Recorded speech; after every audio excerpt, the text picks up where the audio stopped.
30 menit aja. Halo, halo, apa kabar Anda semua? Assalamualaikum warahmatullahi wabarakatuh. Kita ketemu lagi di hari Jumat. Mudah-mudahan ini Jumat jadi barokah. Meskipun sebenarnya kalau kita baca berita-berita ini, sebenarnya negara kita sedang ditimpa musibah ini. Dan menurut saya musibahnya ini jauh lebih dahsyat dari sekedar kebakaran, banjir, dan sebagainya. Bukan menafikan ya korban-korban kebakaran. Tetapi ini karena musibahnya adalah musibah korupsi. Dan itu, ini saya kira salah satu perbuatan yang paling jahat karena ini bisa membunuh banyak, jauh lebih banyak dari kebakaran, dari banjir dan sebagainya ya, membunuh rakyat Indonesia ini. Dan kita akan bicarakan itu dalam program Out Record, membaca berita di balik berita bersama saya Hersun Arif. Dan saya Agi Beta, senang sekali menjumpai Anda pada akhir pekan ini. Ya, Eh, kita kayaknya akan apa ya Mas Yesus, buka-bukaan dan juga sambil prihatin, sedih ya, juga. Tapi ya, kita ya, senang ya. juga bahwa ini semuanya akhirnya terbuka gitu. Dan oke, ya, dan sekarang ini ternyata memang gempa bumi dahsyat itu terjadi di Kementerian Keuangan gitu ya. Ya. Tetapi Mhm. kelihatannya kementerian lain juga mulai mulai dirambah ini Ya. oleh para netizen ini. Ada Mhm. kasus misalnya Kepala BPN Jakarta Timur yang sedang ramai sedang Mhm. viral juga di media sosial ya, yang juga istrinya juga gaya hidupnya mewah gitu ya. Ini kita ngomongin soal gaya hidupnya saja ya, kita nggak tahu seperti apa, bagaimana cara dia mendapatkan uangnya dan sebagainya. Kita tunggu nanti Inspektorat Jenderal kan dalam situasi begini pasti akan bertindak. Biasanya kan kalau no viral no case, no viral no justice gitu ya. Jadi kalau viral ini pasti akan jadi case, akan jadi keadilan ditegakkan. Kalau enggak juga keterlaluan. Kan Betul. gitu ya. Mhm. Itu saya kira kita akan fokus di situ ya. Dan ini waduh, ini benar-benar ini sebagai Mhm. sebuah ilustrasi. Saya mendengar cerita dari beberapa anak muda gitu ya, cerita bahwa ini Om itu gara-gara kasus ini sekarang anak-anaknya itu dan istrinya diperintahkan tuh menggembok semua akun media sosialnya gitu karena takut kalau kemudian di-spill oleh para netizen. Tapi mereka lupa ya bahwa ini biasanya netizen itu lebih duluan gitu ya, cepet gercep gitu ya Mbak ya, Betul, sebelum betul. sebelum mereka gembok udah di screenshot duluan gitu ya. Ya, ya. Iya, iya, Oke. iya. Kita ngomongin itu aja deh, Mbak ya. Mhm. Iya, iya Mas Ersu. Dan sekarang sudah makin terbuka ya, makin terbuka lebar begitu. Seperti misalnya tadi yang Kepala BPN Jakarta Timur itu kan sebenarnya walaupun kita sampai sejauh ini kita tidak tahu apakah hasil dari dia bermewah-mewah itu apakah hasil dari korupsi atau tidak, tapi kenyataannya memang namanya pernah disebut tersangkut dalam sebuah kasus mafia tanah begitu ya Mas Ersu. Walaupun sampai sekarang juga kasus itu belum tahu kejelasannya, tapi pernah ada demo juga dari sekelompok masyarakat yang menyebut namanya begitu. Nah, kita tidak tahu bagaimana prosesnya sejauh ini, tapi kemudian memang rame ini apa hedonisme di media sosial yang dilakukan oleh keluarganya. Dan rupanya memang memang modus operandi dari para apa ASN ini Mas Hersu itu memang menggunakan istrinya rupanya ya. Istri Karena dan anak-anak ya, iya, istri dan istri anak. dan anak-anak. Kalau kemudian untuk nama untuk pemegang saham perusahaan, mereka kan rupanya saat ini sudah terindikasi ada sekitar 134 pegawai di pajak, ya Direktorat Pajak itu yang mereka memiliki 280 perusahaan. Artinya ada satu orang yang bisa memiliki lebih daripada satu perusahaan begitu kan. Dan ini sudah diindus oleh KPK, oleh PPATK begitu. Dan ternyata sebagian besar perusahaan tersebut adalah atas nama istri mereka begitu. Jadi rupanya modus operandi yang digunakan oleh Rafael Alun di mana dia hanya memiliki bukan hanya ya 6 perusahaan. Bayangkan seorang eselon 3 memiliki 6 perusahaan dan itu perusahaan-perusahaan besar. 2 perusahaan di antaranya ada di Manado begitu di Minahasa Utara dan kemudian ternyata dua-duanya memakai atas nama istrinya. Dan Ya, ya. kemudian Jadi ini walaupun disebut katanya ini kemarin kata Deputi Pencegahan Pahala Nenggolan, mereka ini kan orang keuangan, mereka canggih. Ternyata nggak canggih-canggih amat karena kalau menggunakan apa? Menggunakan nama istri atau anak itu kan gampang sekali diendus ya. Walaupun betul, dalam kasus si Rafael Alun Trisambodo ini katanya ada 40 rekening ya, mhm, tapi terbanyak memang rekening istrinya yang betul. digunakan itu. Jadi sebenarnya menurut saya ini mereka nggak canggih-canggih amat kok. Cuman yang ya seperti kata Pak Mahfud, kalau nggak ada kejadian ya nggak akan ditindak gitu sebenarnya itu. Jadi ini betul-betul menunjukkan satu aparat aparat Inspektorat Jenderal di Kementerian semua nggak bekerja, gitu rela, ya nggak boleh dibilang begitu kan jadinya, karena faktanya kok banyak kejadian semacam ini, karena tadi kan kita sebut Kementerian Keuangan, kemudian terus ada juga BPN. Ini belum lagi, kita belum tahu nih yang mana lagi yang akan terbongkar kan begitu. Ini karena ini tinggal nunggu waktu kok, menurut saya soal bongkar-bongkaran ini. Ini akan ada gempa bumi dahsyat ini saya kira. Iya, Gitu ya. iya betul.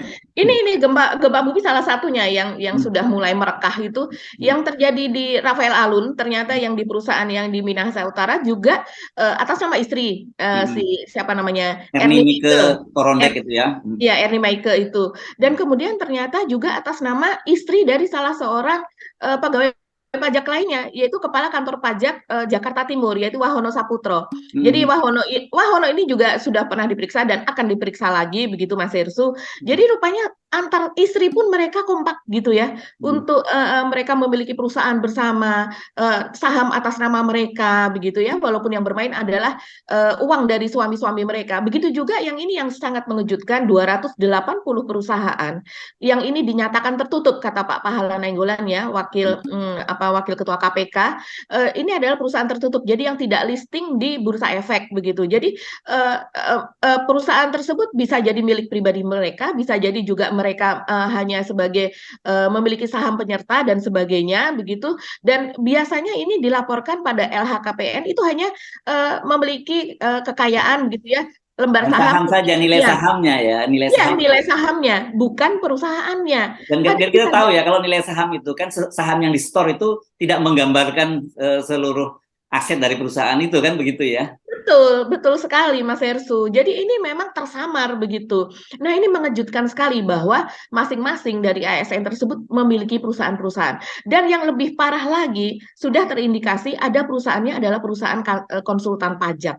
Nah, ini yang sangat-sangat apa ya, sangat-sangat sadis gitu kalau menurut saya. Ini benar-benar kejahatan yang brutal begitu ya Mas Hersu. Tidak ada rasa malu, tidak ada rasa empati, tidak ada rasa apa ya, tidak ada rasa takut berdosa sama sekali. Karena kalau seandainya dia memiliki saham di kantor konsultan pajak, artinya dia itu sebagai bekerja di pajak, tapi dia juga bisa mengarahkan si wajib pajak melalui konsultan pajaknya, begitu. Dan ini biasanya dalam kasus seperti Rafael Alun itu digunakan untuk menyamarkan harta kekayaannya ya, karena harta dia yang disebut sebagai nomini gitu ya oleh PPATK dan juga oleh KPK disebut sebagai nomini, artinya mereka yang namanya digunakan. Biasanya kan begini, ini transaksi. Saya kemarin ngobrol sama seorang pengusaha yang dia juga mengeluhkan ketika dia nonton podcast kita, dia cerita dia kebetulan di daerah gitu ya, di satu daerah dia cerita, ini gila Mas, pegawai pajak itu karena dia bisa mengendus sampai ke transaksi keuangan ya, rekening koran dari perusahaan-perusahaan dia, mereka ternyata punya kewenangan itu dan mereka tahu berapa pajak yang akan dibayarkan, dan kemudian mereka biasanya ngomong langsung, negonya langsung bagi dua aja gitu kata dia gitu. Misalnya 10 miliar gitu kewajiban yang harus dibayarkan pajak ya, mereka minta 50%, call-nya selalu begitu, 50% aja deh yang Anda bayar gitu. Jadi terus ya bagi dua lah dengan mereka setelah itu gitu. Sisanya bagi dua dengan mereka gitu, atau lebih kecil lagi tapi pokoknya sisanya bagi dua dengan antara wajib pajak dengan petugas pajak. Itu seperti yang dilakukan. Ini kan gila banget, ini di daerah ya. Saya ini obrolan dengan seorang pengusaha di Jawa Timur, dan kemudian dia saya tanya terus, apa yang Anda lakukan? Ya kita sekarang nggak masuk ke rekening koran Mas, main banker aja kita duitnya gitu. Dan saya ledek lagi dia, hati-hati nanti kayak uangnya dimakan rayap tuh, kayak petugas pegawai pajak dulu berapa, saya lupa namanya, ada berapa tahun yang lalu ada skandal kan yang petugas pajak di daerah yang rumahnya di daerah kawasan Tapos Depok Jawa Barat, yang dia membayar tukang-tukangnya di rumah itu dengan uang yang udah bolong-bolong karena dimakan rayap, karena ditaruh di dalam ember-ember ditaruh di kloset gitu ya. Iya, ini memang mengerikan sekali ya Mas Hirsu. Dengan apa namanya, dengan mereka memiliki perusahaan-perusahaan tertutup tersebut, apalagi kalau itu konsultan pajak, itu kalau saya biasanya dia uang-uang tersebut ditransfer ke bank, maka akan terlihat kan di LHKPN. Tapi kalau dia lewat perusahaan, maka di LHKPN itu akan bebas begitu.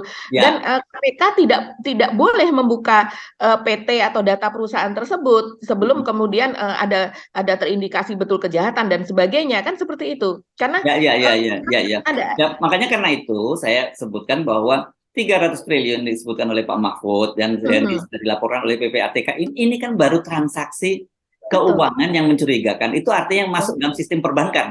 Ya, kalau Iya. yang di luar sistem perbankan itu dipastikan jauh lebih gede sekali, lebih gede lagi kan. Jauh jauh lebih besar gitu. Hmm. Karena konsultan pajak yang dimiliki oleh para pegawai pajak ini menjadi pintu masuk atau menjadi saluran atau sarana untuk menerima suap atau gratifikasi begitu. Dan ini ternyata memang sudah terindikasi misalnya pada Andi Pramono yaitu kepala kantor Bea Cukai di Makassar, Mas Hersu. Hmm. Itu dikatakan oleh KPK dan juga oleh PPATK itu terindikasi ada setoran ke perusahaan, setoran ke masuk kepada rekening dia itu jumlahnya sangat-sangat besar begitu Mas Hersu. Jumlahnya besar dan kemudian juga ada pengeluaran untuk membeli barang-barang mewah begitu. Jadi memang ada yang menyamarkan dengan cara seperti itu, ada juga yang tetap mungkin dia merasa bahwa kalau seandainya pun masuk ke ini tidak akan terendus toh selama ini aman-aman saja. Karena kebanyakan dari mereka ini kan memang mencontoh yang sudah terjadi yang lalu-lalu juga kan Mas Hersu.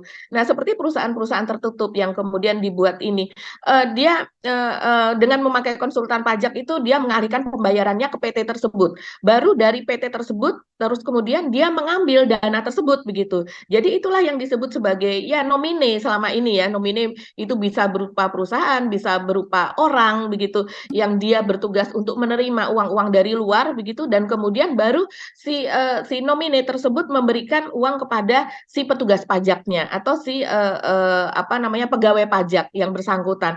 Ini ternyata jumlahnya kalau seandainya disebutkan sampai ada 280, ini kan yang baru ketahuan ya. Dan kemudian ini juga baru yang ada di pajak, di Direktorat Pajak. Ini belum yang ada di yang lain, di Bea Cukai atau yang lainnya. 280 ini baru baru pajak ya, belum bea cukai ya?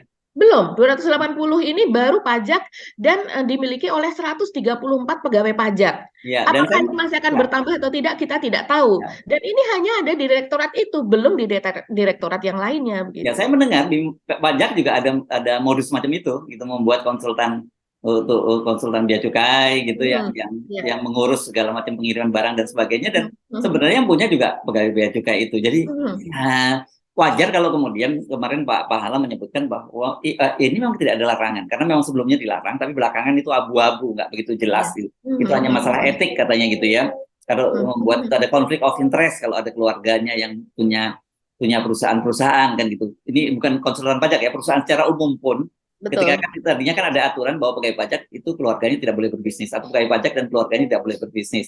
Tapi kemudian Hmm, aturannya direvisi dan itu jadi abu-abu gitu. Jadi ini hmm, masuk wilayah etik. Tapi hmm, tetap saja ini dengan cara begitu kan kita akan menemukan conflict of interest ketika ada urusan dengan kantor pajak, urusan hmm, perusahaan ini. Jadi ya ini benar-benar ini luar hmm, biasa ini menurut saya dan hmm, ini terjadi rupanya sudah bertahun-tahun seperti kita singgung hmm, tadi itu karena Bu Sri Mulyani kok tiba-tiba ketika kepada wartawan dia menyatakan ya dia sudah terima itu tapi dia nggak tahu dari mana angkanya itu kan Ibu Sri Mulyani menyebutnya seperti itu dan eh, saya pikir tadinya oh mungkin ini hanya laporan gelondongan saja gitu ya ke Ibu Sri Mulyani ternyata kalau menurut penjelasan dari Kepala PPATK Pak Ivan Yustiavandana ya namanya saya ya. sulit banget nyebutnya Hmm, hmm, itu sudah dilaporkan sejak tahun 2009 sampai ya. 2023 itu dalam 200 berkas dan Iya, itu per individu.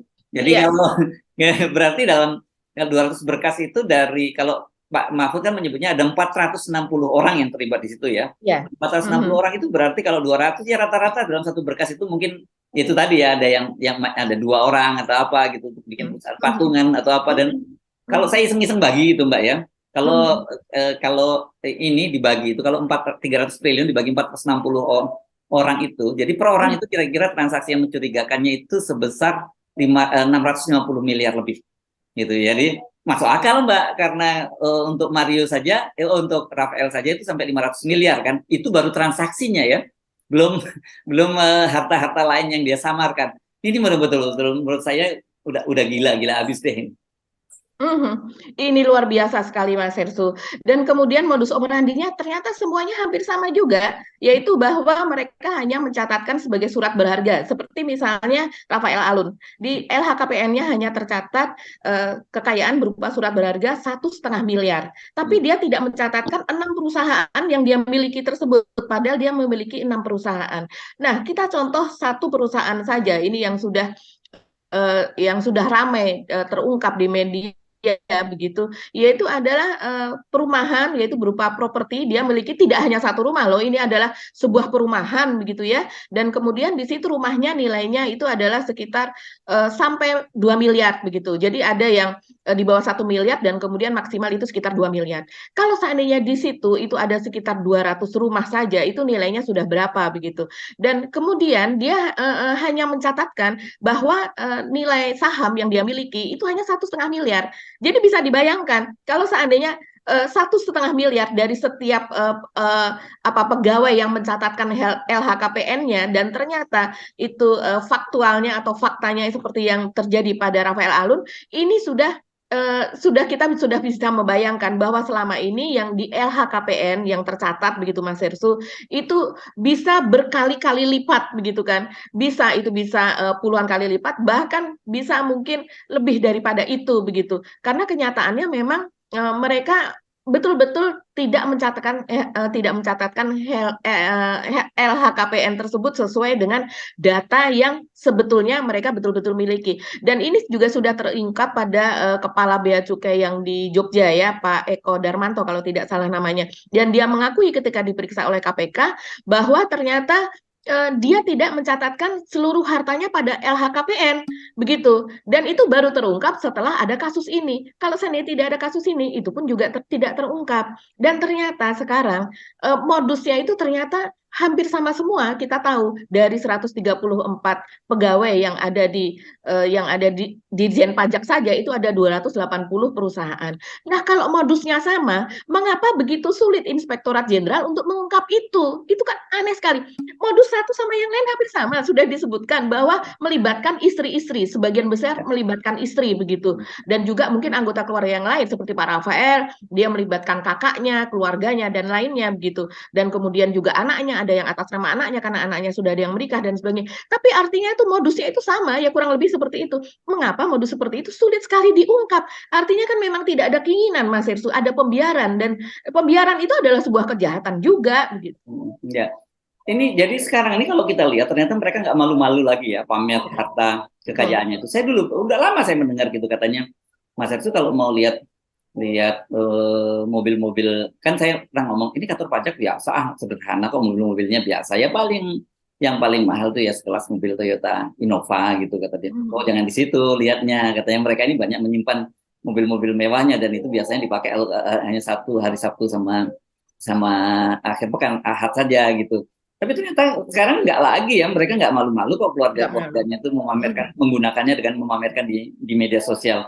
Seperti misalnya kasus dalam baju kayak Pak Andi Pramono. Ini Andi Pramono ini ternyata orang Salatiga nih Mbak kelahirannya ini. Namanya kebetulan Andi, ya. Kebetulan dia di Makassar ya, kayak orang Makassar Andi. Kalau Andi sana kan bangsawan.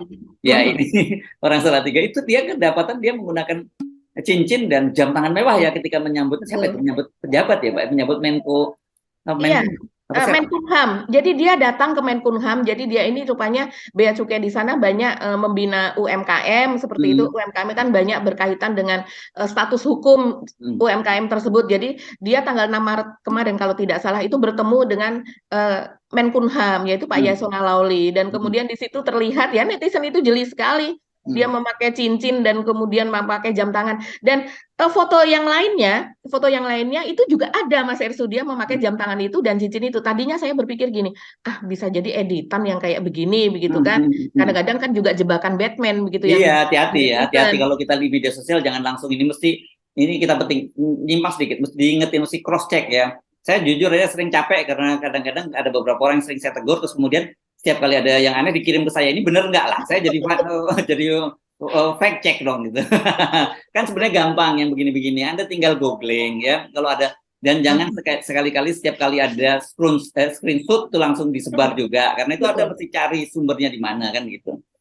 Iya, Oke, betul lanjutkan yang tadi, sekali. Mbak. Sorry, mumpung ingat sekalian ini soal hoax Iya, ini. iya, iya, itu betul sekali yang dikatakan Mas Hersu. Dan ternyata ketika berfoto bersama Pak Yasona Lawli, dia memakai jam tangan yang sama, begitu Mas Hersu. Dan kemudian ada yang mengungkap, melihat bentuk jam tangannya dan sebagainya gitu. Diduga itu adalah jam tangan Rolex gitu. Dan kemudian karena ada fotonya yang lebih jelas dan juga kalau yang bersama Pak Menteri itu kan dari jauh begitu ya. Diduga itu adalah jam tangan Rolex. Terus kemudian harganya itu ada yang menduga sampai 500 miliar. Tapi kalau dari katalognya dari Rolex gitu ya, dari In Times kalau tidak salah ya, International Times yang ada di Indonesia itu harganya sekitar 350 juta begitu.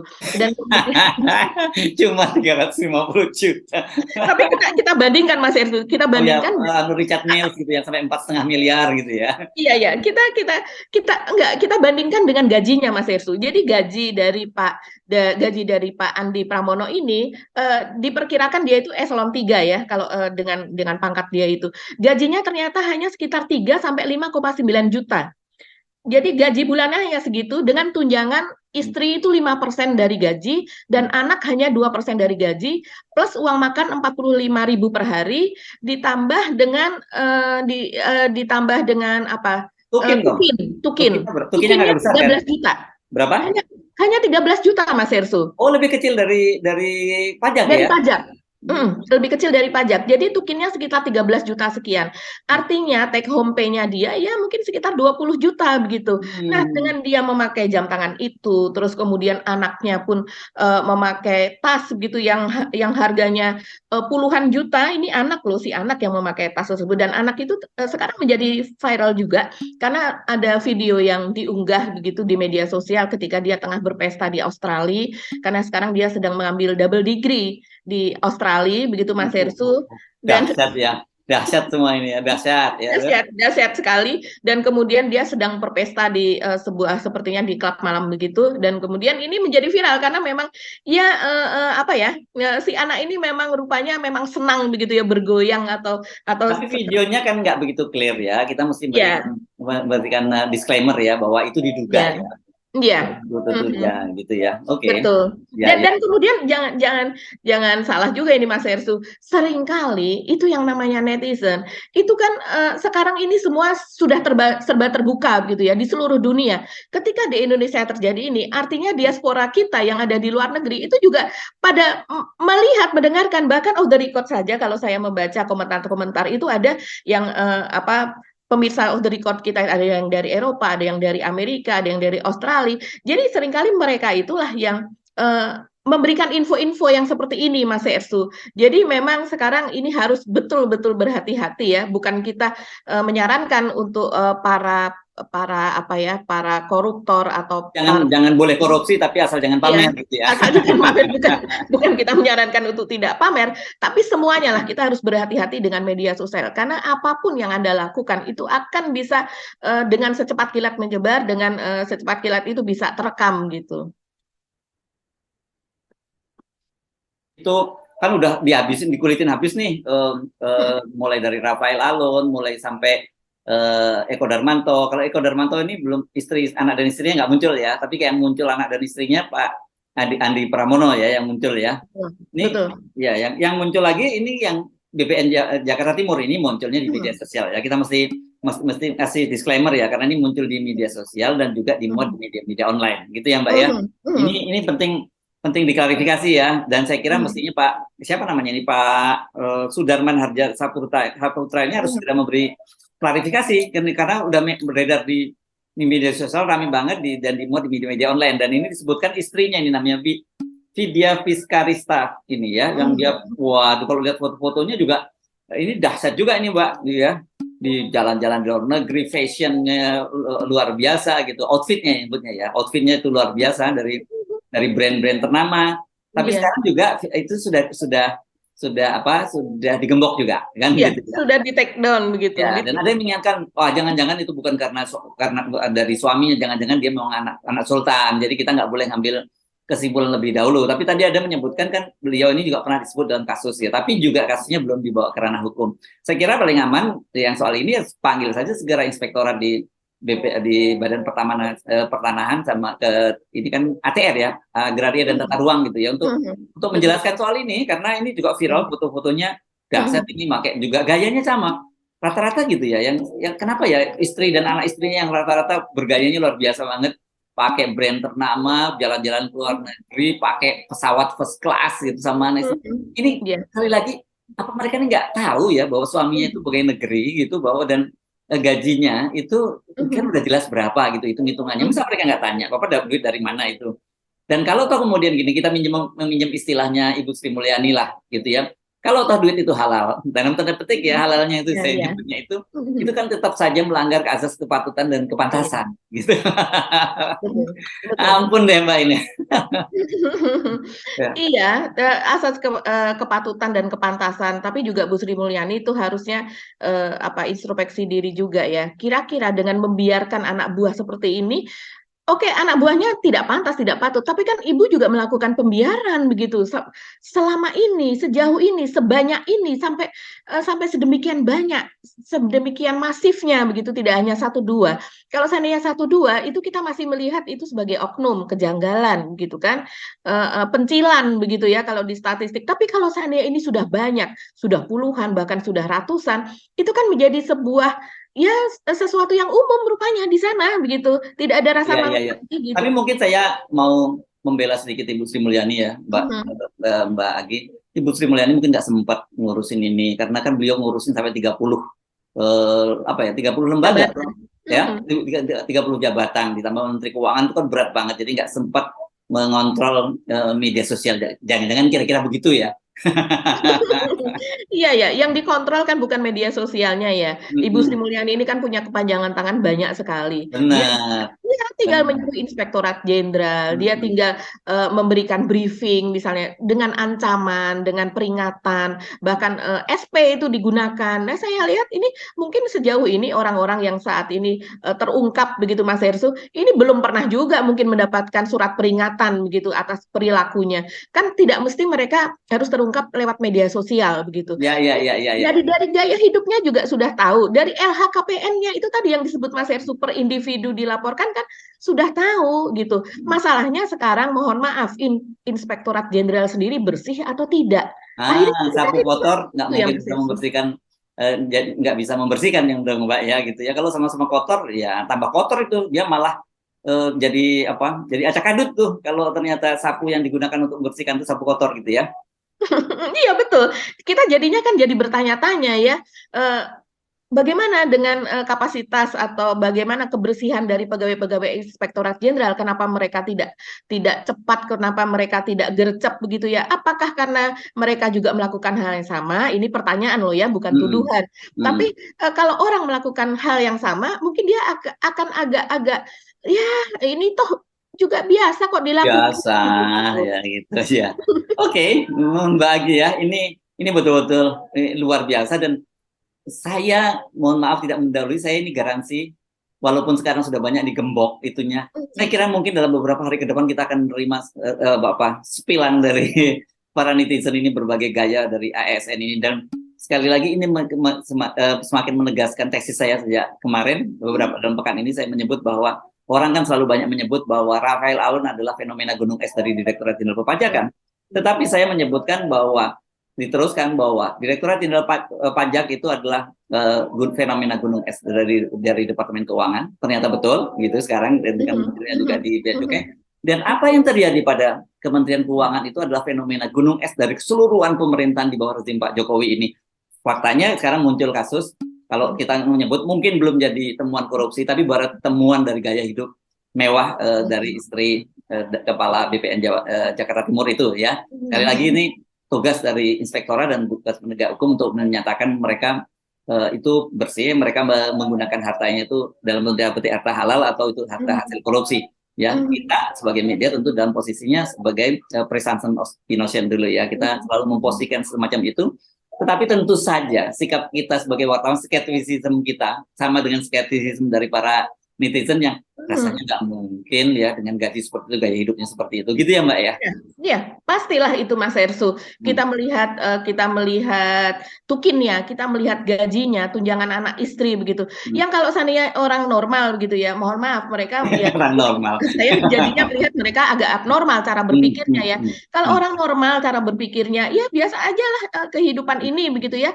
Orang mudah puas, orang tidak rakus, orang tidak tamat. Dengan gaji segitu tuh sudah cukup untuk hidup Mas Ersu selama 1 bulan. Anak juga bisa sekolah di tempat yang baik begitu. Bagus, bagus bisa seperti Iya, itu. sudah bisa seperti itu. Tapi kan ini kemudian berhadapan dengan ketamakan, dengan orang yang sama sekali tidak punya sikap prihatin terhadap bangsa ini. Anak-anak sampai sekarang itu yang namanya stunting masih sekitar 24% dari jumlah balita yang ada di Indonesia. Artinya apa? Dari setiap 4 anak, satu itu mengalami stunting, pertumbuhan otaknya tidak normal, pertumbuhan tinggi badannya tidak normal, dia tidak mendapatkan akses kepada pendidikan dengan baik, akses kepada orang tua yang mungkin kasih sayang dan sebagainya tidak dengan baik, terutama makanan juga.